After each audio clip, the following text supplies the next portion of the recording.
ሰላም ጤና ይስጥልን ውድ የቻናላችን ተከታታዮች የፕሮግራማችን ቤተሰቦች፣ ይህ አብዲራዋ ቲዩብ ነው። ፕሮግራማችንን ላይክ በማድረግ እንድትጀምሩ፣ ላይክ ስታደርጉ የዚህም ፕሮግራም ተደማጭነት ከፍ ስለሚያደርግ ላይካችሁ ይጠቅመናል። ላይክ ያደረጋችሁ እንድታደምጡን፣ አዲስ የሆናችሁ ቻናላችንን ዛሬ ለከፈታችሁ ሰብስክራይብ ማድረጋችሁ እንዳትረሱ፣ የደወል ምልክቷንም በዛውም እየተጫናችሁ ይህንን ፕሮግራም ከሀገር ውጭ የምታደምጡ የቻናላችን ተከታታዮች የሁል ጊዜ ድጋፋችሁን በሱፐር ስቲከር፣ ሱፐር ቻት፣ ሱፐር ታንክስ ለቻናላችን ድጋፍ እንድታደርጉ በአክብሮት እየጋበዝን ዛሬ ምሽት የዩኤፋ ሻምፒዮንስ ሊግ ሰከንድ ሌግ ጨዋታ በኤሚሬትስ ይደረጋል። በሚካኤል አርቴታ አርሴናል እና በዲየጎ ሲሚዮኒ አትሌቲኮ ማድሪድ መካከል ይሄ ጨዋታ ብዙ መልክ ቀይሮ አእምሯዊ ጥንካሬን ለሚካኤል አርቴታ አርሴናል ከነበሩበት ስቴጅ፣ ከነበሩበት ጥንካሬ፣ ከነበሩበት አቅም አንድ 10 እጥፍ የጨመረ ሳይኮሎጂካል ቡስት ያገኙበት፣ ይሄን ጨዋታ ለማሸነፍ አርሴናል ወደ ሜዳ ሳይገባ የቡድኑን ሁለተኛ ትሬኒንግ የመጨረሻ ትሬኒንግ አጠናቆ ወደ ስቴዲየሙ አቅራቢያ ወደሚገኘው ሆቴል ካረፈ በኋላ ዞር ብለው ማላቀቂያ ሰርተው ወደ ሜዳ እስከሚገቡ ድረስ የተፈጠረ ትልቅ ተአምር ሰኞ ምሽት ለቡድኑ የበለጠ ሳይኮሎጂካል ጥንካሬ፣ ወደ ሜዳ ሳይገቡ የተለየ ኢፈርት ከነሱ የሚጠበቀውን በትናንትናው ዕለት ሳያደርጉ ማንቸስተር ሲቲ የአርሴናልን የዘንድሮ ልፋት በስተመጨረሻ 100% ለማሳካት የሚያመቸውን ውጤት ሲቲ ከሜዳ ውጪ በኤቨርተን ነጥብ ጣለ። አርሴናል ዛሬ ምሽት የሚያደርገው ጨዋታ በሌላ ኮምፒቲሽን ቢሆን በአንድ ድንጋይ ሁለት ወፍ ነው የሚሆነው። የፕሪሚየር ሊጉን አቅም 100% ፓወሩን ልክ 9 ነጥብ በነበረበት ወቅት አይነት 100% በእጁ አስገባ። አርሴናል 100% እጁ ገብቷል። የፕሪሚየር ሊጉን ዋንጫ የማሳካት እድሉ አሁን በአርሴናል እና በአርቴታ የሚወሰን ነው። ማንም ክለብ የሚወስነው ጉዳይ አይደለም። ተቀናቃኝ ክለቦች ማንቸስተር ሲቲ ያሉትን ቀሪ ጨዋታዎች ማሸነፍ ብቻ አይደለም። አርሴናል የግድ ወይ መሸነፍ አለበት ወይ ድጋሚ ነጥብ መጣል አለበት። አርሴናል የሶስት ጨዋታ እድሜ 270 ደቂቃዎች ብቻ ነው የቀሩት። ታስታውሱ እንደሆነ ቅዳሜ የአርሴናልን ድል፣ እሁድ ድረ ጨዋታ ነጥብ ስንሰራ ለዋንጫ 270 ደቂቃዎች የቀሩት አርሴናል ነው ያለው። ለዋንጫ በቀጥታ 270 ደቂቃ ብቻ ነው አሁን አርቴታ ከሱ ሲዝኑን ሙሉ የለፋበት፣ ብዙ ውጣ ውረድ ያየበት፣ የተተቸበት፣ የተወቀሰበት፣ የተሞገሰበትን ሲዝን በ22 ዓመት የዋንጫ ራብ ሊቋጭ፣ የዋንጫ ራቡን ሊያስታግስ፣ አርሴናል ወደ ታሪካዊ ድል ለመመለስ የተቃረበበት ውጤት ትናንት ምሽት ተቀናቃኙ ማንቸስተር ሲቲ ነጥብ ጣለ። ይሄ ለሌላ ውድድር፣ ለዚህ ለሻምፒየንስ ሊጉ ውድድር የበለጠ ኃይልና ይፈርት ነው የሚሆነው። ምክንያቱም ዛሬ ምሽት የዲየጎ ሲሞኒን አትሌቲኮ ማድሪድ አርሴናል በሜዳውና በደጋፊው ፊት ሲያስተናግድ ዝም ብላችሁ ተመልከቱ የቡድኑ ስፕሪት ምን ሊመስል እንደሚችል።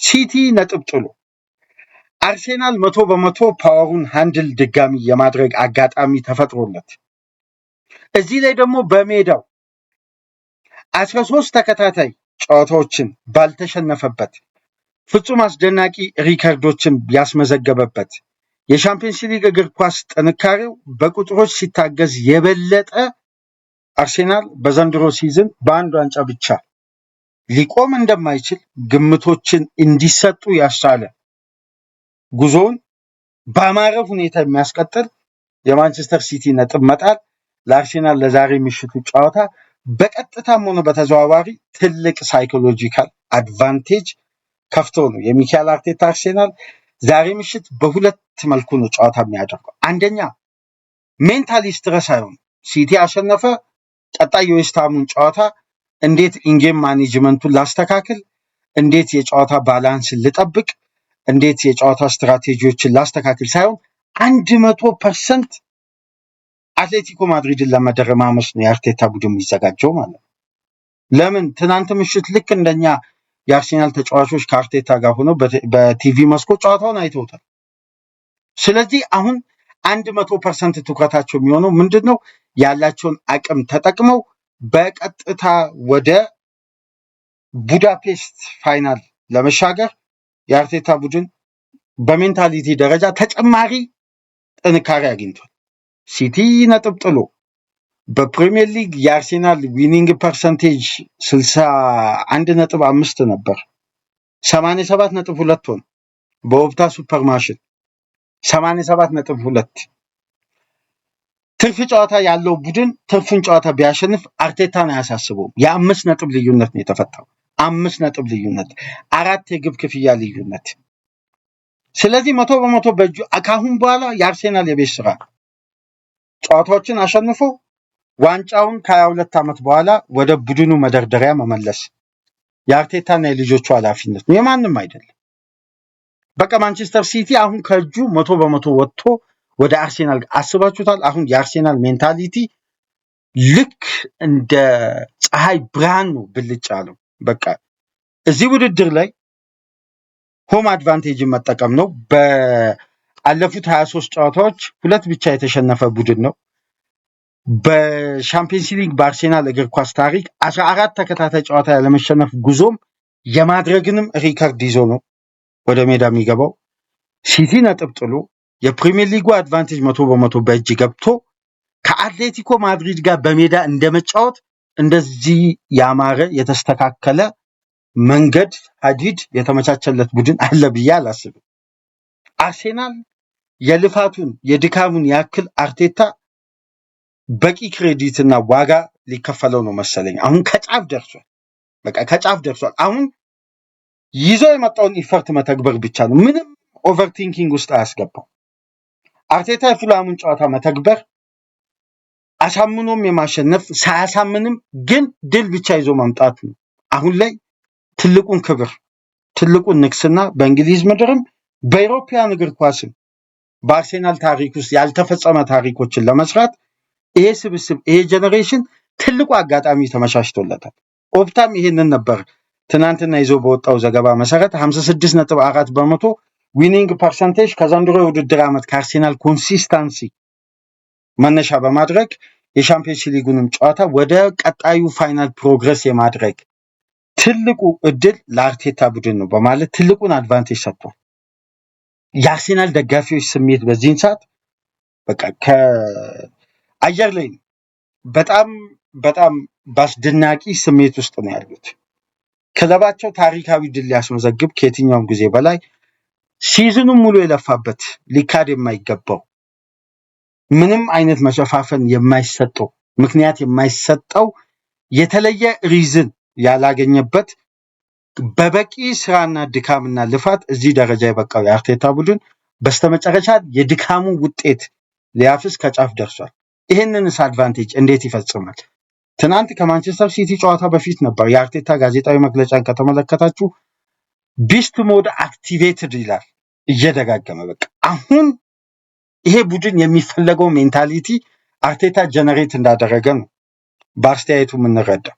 በደንብ የአርቴታ ቡድን ሜንታሊ መዘጋጀቱ የሚያንጸባርቁ በርካታ ጉዳዮችን ሲያነሳ ነበር። እስቲ እናንተ በስክሪናችን ላይ የዛሬ የእንግሊዝ ጋዜጦችን የህትመት ውጤቶች በአጠቃላይ በሲቲ ነጥብ መጣል በአርሴናል አድቫንቴጅ ማግኘት ላይ የተመረኮዘ ጠቅላላ ሽፋን አግኝቷል። ጋዜጦችን ተመልከቱ። አርሴናል ሜንታሊ የዛሬን ጨዋታ ከ90 ደቂቃ በላይ መሻገር የለበትም። ከ90 ደቂቃ በላይ ድሉ ለፕሪሚየር ሊግም ጨዋታ ስንቅ የሚሆን ድልም መሆን አለበት። አስባችሁታል? ትናንት ምሽት ሲቲ ነጥብ ጥሎ አርሴናል የፕሪሚየር ሊግ ጨዋታ ድል ማድረግ ብቻ ዋንጫ እንደሚያስገኝና 270 ደቂቃ በድል መወጣት የፕሪሚየር ሊጉን ግሎሪ ባለቤት መሆን የሚችልበት 100% ፓወር እጁ ገብቶ እዚህ ጋር ለፍጻሜ ሲበቃ አርሴናል ማን ያስቆመዋል? ሳይኮሎጂካሊ አሁን እኮ አርሴናል የሶስት ጨዋታ እድሜ ነው ያለው። ለሶስት ጨዋታ የአርቴታ ልጆች አድቫንቴጁን እንግዲህ ከዚህ በላይ የመንገድ ጥርጊያ ይኖራል ብዬ አላስብም። የፈለገ የጨዋታ ፊክስቸር ክብደት ሊሆን ይችላል። እንደውም አንዳንድ ባላንሶችን ካየን የአርቴታ ቡድን የበለጠ ቀለል ያለ ጨዋታ በተለያዩ ምክንያቶች የሚያደርግ ነው የሚመስለው። ምክንያቱም ዌስትሃም ላለመውረድ የሚጫወት ነው። የዌስትሃምን ጨዋታ እናቆየውና በርንሌና ፓላስን ነው የሚያገኘው። ከዛም በኋላ በርንሌ መውረዱን አረጋግጧል። ፓላስ ለኮንፈረንስ ሊግ ፍጻሜ ለመድረስ 70% አድቫንቴጁን አዌ ማች ጨርሶ የመጣ ቡድን ነው። ስለዚህ ኮንፈረንስ ሊግን ፋይናልን ታሳቢ እያደረገ ነው ከአርሴናል ጋር የሚጫወተው። ስለዚህ አርሴናል ፊክስቸሮችን ክብደት ካየን የዌስትሃሙን ጨዋታ ማሸነፍ በሲዝኑ ዋንጫ ድልን እንደማብሰር ነው። ለንደን ኦሎምፒክ ስቴዲየም ላይ ከባዱ ፍልሚያ እንግዲህ ለንደን ኦሎምፒክ ስቴዲየም ዛሬ ምሽት ከዲየጎ ሲሞኔ አትሌቲኮ ማድሪድ ጋር በሜዳ የሚደረግ የሞት ሽረት ነው። ለዛ ፍጻሜ አምና ባልበቁ ባልተስተካከለ ባላንስ ባልሆነ ዴብዝ በሌለው በአካዳሚ ተጫዋቾች እያሸጋሸገ እየሰፋ የተቀደደውን እየሰፋ እየሞላ እየደፈነ ጠጋግኖ ሰሚፋይናል ደርሷል አምና። አሁን መቅደድ መጠገን እንደነዚህ አይነት ካልኩሌሽኖች ውስጥ አልገባም። ዴብዙ ባላንስ ነው። ስለ ኢፌክቲቭ መሆን ኳሊቲ የተጫዋቾች ኢፈርት ላይ አይደለም። ዴብዙ ባላንስ ሆኗል። በፈለገው መንገድ ሮቴሽን አድርጎ ጨዋታ ማሸነፍ ይችላል። አሁን የሚፈለገው ስቴጅ ምንድነው? ታክቲካሊ ብቁ ሆኖ ጨዋታን በአግባቡ ማኔጅ አድርጎ ድልን አስመዝግቦ ወደ ስኬት የሚያቀርበውን ትኬት መቁረጥ ነው። ስለዚህ የዛሬ ምሽቱ ጨዋታ ለሚካኤል አርቴታ ሜክ ኦር ብሬክ ነው። በቃ ማድረግ ነው፣ ካልሆነ መሰበር ነው። ይሄ የሞት ሽረት ጉዳይ። የአትሌቲኮ ማድሪዱ ጨዋታ በነገራችን ላይ የዛሬ ምሽቱን ጨዋታ አድማጮች በሌላ ስሜት በሌላ እግር ኳሳዊ እይታ አትመልከቱት። የአርሴናል ሲዝን ላይ ውሳኔ አለው። ዛሬ ምሽት አርሴናል አሸንፎ ወደ ቡዳፔስት ትኬቱን የሚቆርጥ ከሆነ ዌስትሃምን በአስተማማኝ ሁኔታ ያሸንፋል። ዛሬ ምሽት ግን በአትሌቲኮ ማድሪድ በሜዳውና በደጋፊው ፊት ሲቲ ነጥብ ጥሎለት 100% የፕሪሚየር ሊጉን አድቫንቴጅ በእጁ አስገብቶ በራሱ የመወሰን አድቫንቴጅ ላይ ደርሶ ከዚህ ውድድር የሚወጣ ከሆነ የዌስትሃምን ጨዋታ ድል ያደርጋል ብዬ በጭራሽ አልጠብቅም። ይሄ ሁሉ አጋጣሚ ይሄ ሁሉ እንደዚህ አይነት አድቫንቴጅ እኔ እንጃ በእግር ኳስ ተመልክተናል ብዬ አላስብም። እንደዚህ አይነት የተመቻቸ የተደላደለ በልፋት ልክ ሊከፈል ከጫፍ ደርሶ አሁን ያንተ ጥረት ያንተ ስራ ነው አርቴታ። እስቲ እናንተ ምን ታስባላችሁ? የአርሴናል ተጫዋቾች ኦቨር ኮንፊደንስ ተሰምቷቸው የጨዋታ ማኔጅመንትን የጨዋታ ንቃትን ጎሏቸው ኤምሬትስ ላይ ሽንፈት ያስተናግዳሉ ወይስ በአትሌቲኮ ብርታት ወይስ ይሄ ኢነርጂና ይሄ ፍላጎት ይሄ የተሰማው ውጤት ይሄ የሲቲ መንሸራተት ለአርሴናል የበለጠ ንቃትና ከፍታ ሰጥቶት በአስተማማኝ ሁኔታ አትሌቲኮ ማድሪድን በማሸነፍ ለዛኛው ፌዝ ላሉት ለፒኤስጂ እና ለባየር ሙኒክ ኤግዚቢሽን ፉትቦል ላሳዩን መልእክት አስተላልፎ እዚህ ጋር ደግሞ የፕሪሚየር ሊጉ ሌጀንድ አሰልጣኝ በአስተማማኝ ሁኔታ ከሶስት ተከታታይ የውድድር ዓመት ስብራት በኋላ ልባቸውንም ጠግኖ የክለቡንም ታሪክ መልሶ የአርሴናልን ከፍታ ዳግም ማንሰራራት ይችል ይሆን? እስቲ እናንተን ሐሳብ አስተያየት ጻፉልን። በነገራችን ላይ እግር ኳስ ከባዱ አጋጣሚ ምን መሰላችሁ? ትናንት ምሽት በደንብ ካስተዋላችሁ አሁን በስሜታዊነት በደስታ በፍላጎት ብቻ እግር ኳስ አይመራም። እግር ኳስ የተጠና የጨዋታ ስትራቴጂና ትኩረት ከሌለው በየትኛውም አድቫንቴጅ ውስጥ እነዚህ ስትራቴጂዎች በአግባቡ ካልተፈጸሙ እነዚህ አድቫንቴጆች የገቡትን ያክል ድጋሚ ከእጅ ይወጣል። በነገራችን ላይ ይሄንን ስሜት ነው ኮንትሮል ማድረግ ነው እግር ኳስ ውስጥ የበለጠ ስኬታማ የሚያደርገው። በነገራችን ላይ ኦቨር ደስታ፣ ኦቨር ስሜትና ኦቨር በራስ መተማመን እነዚህ ጉዳዮች ሁሌም ሰከን ተብለው በትኩረት የሚደረጉ የ90 ደቂቃ ትኩረት የሚፈልጉ ጨዋታዎች ናቸው። ቀጣይ ጨዋታ በነገራችን ላይ ተመቻቸ ሂደቱ ማለት እጅ ገብቷል ማለት አይደለም። ኃላፊነት አሁን ላይ የበለጠ ካለፉት ጊዜያት ከፍ ይላል። ሊደርሺፕ ለምሳሌ በጥቃቅን ስህተቶች ግባ ለማስተናገድ አንደኛው ትልቁ ትኩረት ነው። አሁን የመጀመሪያ ሚካኤል አርቴታ አርሴናል ተጫዋቾችን ድጋሚ ጫና ውስጥ የሚከተውን የታክቲክም ስህተት የተጫዋቾችም የግል ስህተት ይሄ ኢረር ሊድ ቱ ጎል የሚለው የአርሴናል እስከ 2026 ባለው ሪከርድ 0 ነበር። ከ2026 በኋላ 10 አለ። አንደኛ ነው በተጫዋቾች ስህተት የተቆጠረ ግብ። ስለዚህ እነዚህን ትኩረቶች በእንደነዚህ አይነት ግዙፍ ስቴጅ ላይ መቀነስ ወይም በአጠቃላይ ከቡድኑ ላይ እንደነዚህ አይነት ጉዳይ መክፈፍ ነው። የበለጠ በራስ መተማመንን ከታክቲክና ከኳስ ጋር የበለጠ ብልህ በመሆንና ቅንጅቶችን በማብላላት ዋንጫ ሲደርስ እንደ ፔፕ ጋርዲዮላ የወትሮ ማንቸስተር ሲቲ ምሕረት የሌለሽ ቡድን መሆን ከጫፍ ላይ ሲደርስ ከመደናገጥ ስጋት ውስጥ ከሚከት በስህተቶች የታጀበና ውጥረትና ጭንቀት ውስጥ ከሚገኝ ድል ራስን ከጽደት በጸዳ መልኩ ለዛኛውም ተቀናቃኝ ምላሽ እየሰጠ የሊጉንም ተቀናቃኝ በአስተማማኝ መልኩ ዋንጫውን እንደሚያነሳ ሳይኮሎጂካል ጫና እየፈጠረ ድል እንደማስመዝገብ ትልቅ ጉዳይ የለም። አሁን የተገኙ አድቫንቴጆችን በእርጋታና በሰከነ መልኩ የበለጠ ብስለትና በራስ መተማመንን ተጠቅሞ የሚጠቀሙበት የአድቫንቴጅ ታይም።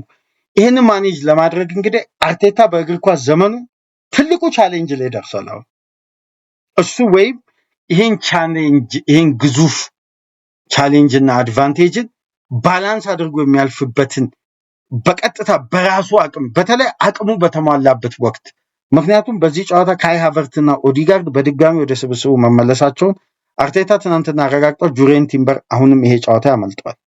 ስለዚህ አርሴናል በአጠቃላይ ማለት ይቻላል ሜንታሊ ሬዲ ለመሆን የተሟላ ስብስብ ይዟል።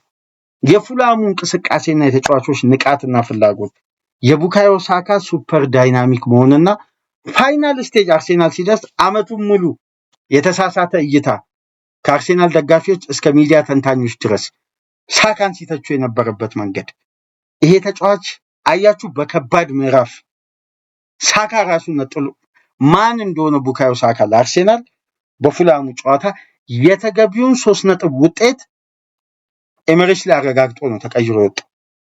ስለዚህ እነዚህን ሁሉ ጉዳዮች ሰብስበን ስናይ የጎከሬስ 2 ጎል ማስቆጠር በመጨረሻ ይሄ በተለይ 2026 ከገባ በኋላ ካለፈው ጊዜ 7 ግብ አሁን በ2026 ያስቆጠረው 14 ግብ ይበልጣል። በእጥፉ አስቆጥሯል።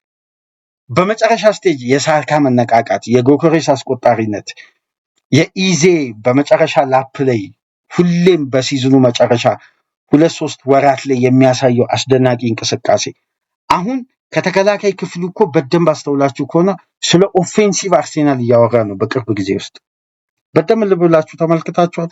አርሴናል ዌል ኦርጋናይዝድ ዌል ዲፌንስ ሁለቱ ባላንስ የሚጠብቁበት የተከላካይ መስመሩ አሁን እነሱን ጉዳዮች እኮ ተው ኦፌንሲቭ ማይንዱን የራይስ 6 ቁጥር መመለስ እንዴት በአርሴናል አታኪንግ ሰርድ እንቅስቃሴ ላይ ኢፌክቲቭ እንዳደረገ በአንድ ሳምንት አርቴታ የዛሬ ሳምንት ከአትሌቲኮ ማድሪድ ጋር ኤክስፐሪመንት አድርጎ በፉላሙ ጨዋታ ኤክስፐሪመንቱን ዴሊብሬትሊ አጠናቆ ለዛሬ ምሽት ያዘጋጀው ታክቲክም ጭምር ነበር። ይህን ያለፉትን ጨዋታዎች ስንወያይ ነበር እና አሁን አርሴናል በሁሉም ረገድ ጤናማ ኤሪያ ላይ ነው ያለው።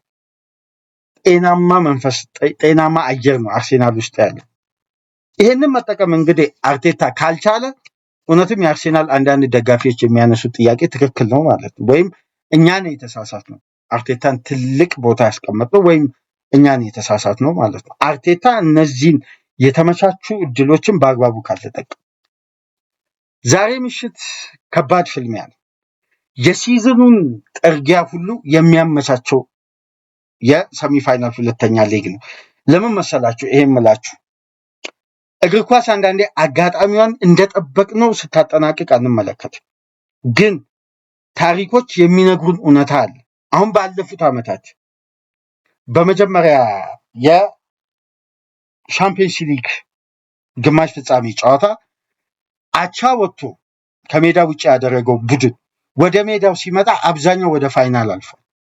ለምሳሌ ሪያል ማድሪድን ውሰዱ፣ 2 ተከታታይ ዓመት ከዛም በኋላ ይቅርታ በ2023-24 ሪያል ማድሪድ 1-1 ተለያየ። ከዛም በኋላ ወደ ፍጻሜ ያለፈበትን መንገድ ከባየር ሙኒክ ጋር፣ ከዛ በፊት 2021 መሰለኝ ካልተሳሳትኩ ከማንቸስተር ሲቲ ጋር አቻ ወጥቶ እዛ ያሸነፈበት። በተመሳሳይ ያለፉትን 2 የሻምፒየንስ ሊግ ፍጻሜ የደረሱ ቡድኖች ማድሪድ በአሊያንዝ አሬና ከባየር ሙኒክ ጋር 1-1 ተለያይቶ ሜዳው ላይ መጥቶ 2-1 አሸንፎ ያለፈበትን። አምና ተመልከቱ የባርሳንና ኢንተር ሚላንን ጨዋታ 3-3 ባርሳ ሜዳ፣ ኢንተር በሜዳው አሸንፎ ወደ ፍጻሜ ያለፈ። ስለዚህ ሰሚፋይናል ፈርስት ላይ ግን አዌው ቡድን አቻ ያወጣ በአብዛኛው በሜዳው በሚያደርገው የመልስ ጨዋታ ወደ ቀጣዩ ዙር አልፏል ይለናል ኦፕታ። ተመልከቱ ሁለተኛ የአርሴናል የዛሬ ምሽት ሌላ ሳይኮሎጂካል ጥንካሬ፣ ሁለተኛ ሌላ አድቫንቴጅ ለአርሴናል የዘንድሮ ሲዝን የበለጠ ተመቻችቷል። አርቴታ ካልተጠቀመ እንግዲህ እንደነዚህ አይነት አጋጣሚዎች በታሪክ በሆነ አጋጣሚ አንዴ ይፈጠራል እንጂ በጭራሽ እንደዚህ አይነት ሁኔታዎች ይፈጠራሉ ተብሎ አይጠበቅም። ምክንያቱም እስቲ አምና ተመልከቱ ፒኤስጂ እነማንን እየገነጣጠለ መጥቶ ዋንጫ እንደበላ። የእንግሊዝ እኮ ቶፕ 6 ክለቦች ውስጥ ያሉትን አብዛኞችን አግኝቶ ነው ያሸነፈው። አብዛኞችን ቪላን፣ ሊቨርፑልን፣ አርሴናልን፣ ሲቲን በጥሎ ማለፍ እነዚህን ሁሉ ክለብ አሸንፎ ዋንጫውን ያነሳው። ወደ ቢግ ስቴጅ አንድ ቡድን ሲቀርብ በተለያዩ ፈተናዎች ውስጥ የተለያየ የቡድን ስትራክቸርን እያሸነፈ ሲመጣ አንዳንዴ ፋይናል ሲደርስ የሚዳከም ቡድን አለ። ወይም ሲዝኑን ከግማሽ በኋላ ተርን ያደረገ እንደ ፒኤስጂ አይነት ቡድን ደግሞ ያንን ኃይል ያስቀጥላል።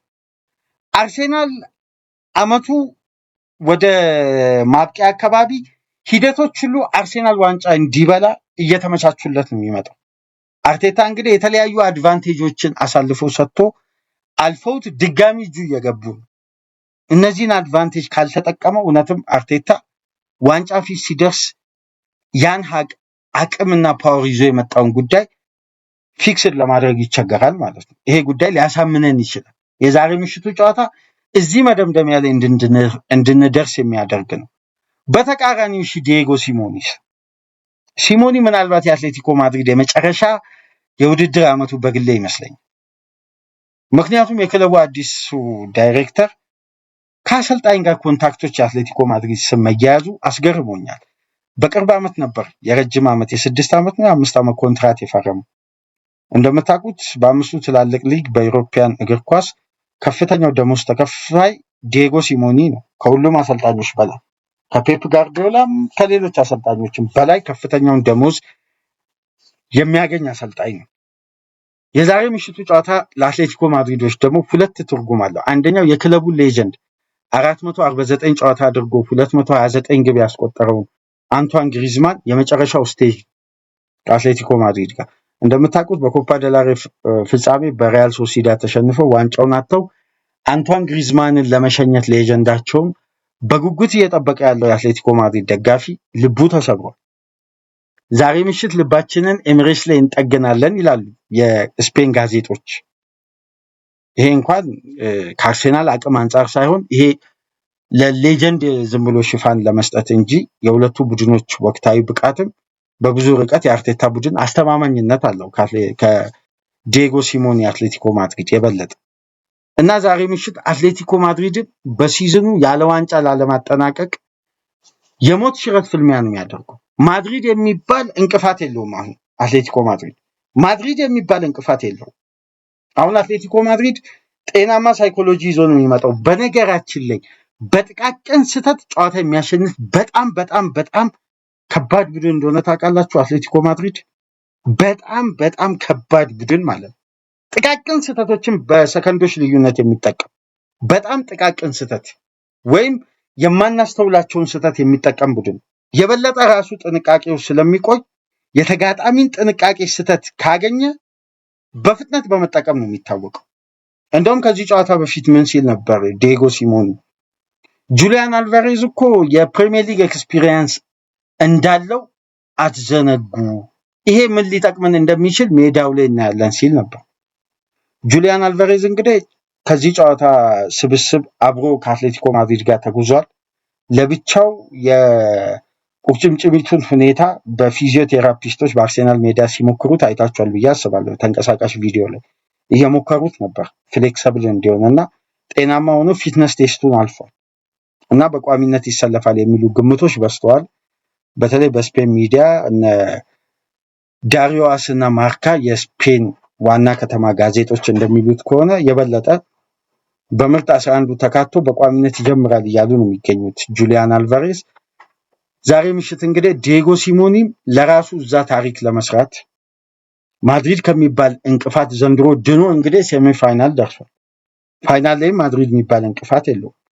2 ፋይናል ነው ማድሪድ የነጠቀው፣ 2 ሰሚፋይናል፣ 2 ኳርተር ፋይናል ነው የነጠቀው አትሌቲኮ ማድሪድን።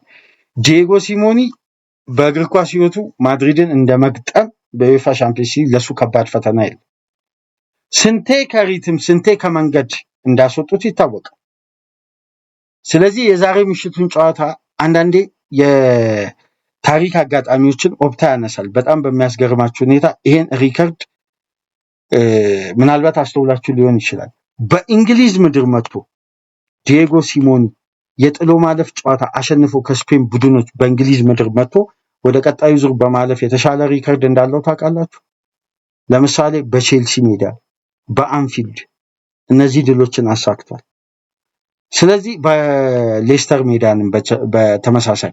ስለዚህ ዛሬ ምሽት የሚደረገው ጨዋታ ለሁለቱም ክለቦች ለታሪካዊ ድል 2 ዋንጫ በሻምፒየንስ ሊግ እግር ኳስ ታሪክ የሌላቸው ቡድኖች የሚያደርጉት የጥሎ ማለፍ የመጨረሻ የመልስ ጨዋታ። የትኛውም ሂሳባዊ ስሌት አይሰራም። እንደምታውቁት አዌማሽ ጎል ሆማሽ ጎል የሚባል ነገር የለም። ማሸነፍ ያልፋል፣ አቻ መውጣት ወደ ተጨማሪ ደቂቃ በአዲሱ ፌዝ እንደምታውቁት። እና ከዚህ ጨዋታ በፊት ያስገረመ አንድ መረጃ እንግዲህ ወጥቷል በጋዜጣዊ መግለጫ። ዲየጎ ሲሞኒ የሰጠውን ጉዳይ ብዙ እያነጋገረ ነው የሚገኘው። እንደምታውቁት አድማጮች ያው አድምጣችኋል ብዬ አስባለሁ። እንዳለፈው ኦክቶበር ወር ወደ አርሴናል ሜዳ መጥቶ 4-0 እንደቀመሰ ቡድን ያኔ ያረፍንበትን ሆቴል ማረፍ አንፈልግም፣ ሌላ ሆቴል ነው ማረፍ የምንፈልገው ብለው ሌላ ሆቴል ነው ያዙት እና ዲየጎ ሲሞኒ ሲጠየቅ ከዚህ ጨዋታ በፊት በጣም ያስገረመኝ አሁን ያዝነው ሆቴል ካለፈው ኦክቶበር ወር መተን 4-0 ከተሸነፍንበት ካረፍንበት ሆቴል የበለጠ ውድ ስለሆነ ያውኑን ሆቴል የመረጥ ነው እንጂ የተለየ ጉዳይ ኖሮ አይደለም ብሎ ጉዳዩን አስተባብሏል። ቀደም ብሎ ደግሞ የአትሌቲኮ ማድሪድ የዚህን ጨዋታ ዋና ተወካይ ሆኖ ከክለቡ የሚመጣው የጨዋታ መሪ ሆኖ የቡድኑ ስኳድ ይሄ በእኛ ምንድን ነው የሚባለው ቡድን መሪ ነው የሚባለው የጨዋታ ተወካይ ማለት ነው ከአትሌቲኮ ማድሪድ እና ኮሚኒኬሽን ክፍል ማለት ነው ዋና ከዩኤፋ ጋርም በቀጥታ ኮሚኒኬት የሚያደርገው አካል ቀደም ብሎ ለዩኤፋ ይግባኝም ማስጠንቀቂያም አስገብቷል። አርሴናል እንደምታስታውሱት ያኔ በነበረው የፌስ ጨዋታ የአትሌቲኮ ማድሪድ ተጫዋቾች የሚያርፉበት የመልበሻ ክፍል ውስጥ ያለውን የሙቅ ሻወር በማቋረጥና በማስጠፋት ሚካኤል አርቴታ እንዲህ አይነት ጌምን ጭምር ተጫውቷል። ተጫዋቾች ከጨዋታ በኋላም ከጨዋታ በፊትም ሰውነታቸውን የሚታጠቡበትን የሙቅ አገልግሎትን በማቋረጥ ተጫዋቾቹን ውጥረት ውስጥ ከቶ ነው በነገራችን ላይ እንዲህ አይነት ጌም ፕላን ተጠቅሞ ጭምር 4-0 ያሸነፈው እና እንደዚህ አይነት ኮምፕሌኖችን ቀደም ብሎ ለዩኤፋ አቅርቦ ዩኤፋ አርሴናል ድሬሲንግ ሩም ገብቶ ጉዳዮችን ቼክ ማድረጉን ዘሚረር በጆን ክሮስ አማካኝነት ይህን ዘገባ ይዞ ወጥቷል እና አስገርሞኛል። ክለቦች እንዴት ለእያንዳንዱ ለሳይኮሎጂካል ጥንካሬ ለዚህ ጨዋታ ለእያንዳንዱ ጨዋታ ትኩረት እንደሚሰጡ የሚያሳይ ነው እና በአጠቃላይ ይሄ ጨዋታ ለሁለቱም ቡድኖች ታሪካዊ ምሽት ሊሆን ኤሚሬትስ ላይ ለሁለተኛ ጊዜ ድግሱ ምሽት 4 ሰዓት ላይ ይጀምራል። የአርሴናል ደጋፊዎች በስጋት ውስጥ ትመለከታላችሁ። ከሲቲ ነጥብ መጣል በኋላ ያላችሁ በቡድናችሁ ላይ መተማመን ምን ያክል እንደጨመረ እስቲ በኮሜንት መስጫ ላይ አስቀምጡ። አርሴናል ሁለቱንም ዋንጫ ማሳካት ትልቅ አቅም አለው፣ ትልቅም አድቫንቴጅ አለው። አርቴታ እነዚህን አቅምና አድቫንቴጅ ጊዜና ሰዓቱን የጠበቀ አጠቃቀም ማሳየት ይችላል ሜዳ ላይ አብረን በጋራ ነው የምናየው። ለአርቴታ ግን የድካሙን የልፋቱን ትረዘ ፕሮሰስ ብሎ ፕሮሰሱን በተቃራኒው በእንግሊዝም በሀገራችን ሚዲያ እየተፌዘበት የቆየው ይሄ ወጣት ስፔናዊ ጂኒየስ አሰልጣኝ በስተመጨረሻ የፕሮሰሱ ውጤትና ፍሬ ሊመለከት ከጫፍ ደርሷል። ይሄንን የሁለት ዋንጫ ህልምን ከግብ ለማድረስ የሁለት ዋንጫ ተስፋን በአርሴናል መደርደሪያ ውስጥ በሱ ስም በታሪክ መዝገብ ለማስቀመጥ የአርሴናል የትኛውም አሰልጣኝ ያልሰራውን ታሪካዊ ድል ለመስራት አርቴታና ልጆቹ ይሄ ጀነሬሽን እንግዲህ ትልቁን አጋጣሚ እንዲታደሉ ሁኔታዎች ተመቻችተዋል። ይሄን ሁኔታ ተጠቅሞ ታሪክ መጻፍ ይችላል። ዛሬ ምሽት የዋንዳ ሜትሮፖሊታኑ የመልስ ጨዋታ ኤሜሬትስ ላይ ይደረጋል። ይህንን ታሪክ ከጻፈ እንግዲህ ሚካኤል አርቴታ አርሴናል ሪል ዲል መሆኑን በ6ኛ ዓመት እናረጋግጣለን ማለት ነው። ስለዚህ ፕሮሰሱም አርቴታም ከግብ ይደርሳሉ። እነዛ ሁሉ ልፋቶች ወደ ስኬት እንደሚያመጡ ቀደም ብሎም እመኑ ብሏል፣ አሳምኖ ያሳየናል ማለት ነው። ስለዚህ ዛሬ ምሽት የሚደረገው ጨዋታ ለሁለቱም ቡድኖች ወሳኝ ነው። ካይ ሃቨርትና ማርቲን ኦዲጋርድ ከጉዳት አገግመው በስብስብ ውስጥ እንደሚገኙ አርቴታ ገልጿል። ጁሊያን አልቫሬዝም ለዚህ ጨዋታ ፊት ነው። ስለዚህ ሁለቱም ክለቦች ከሰበብ ነፃ ሆኖ የሚያደርጉት የታክቲክ የበላይነት ለመውሰድ የሚደረግ ጨዋታ ነው።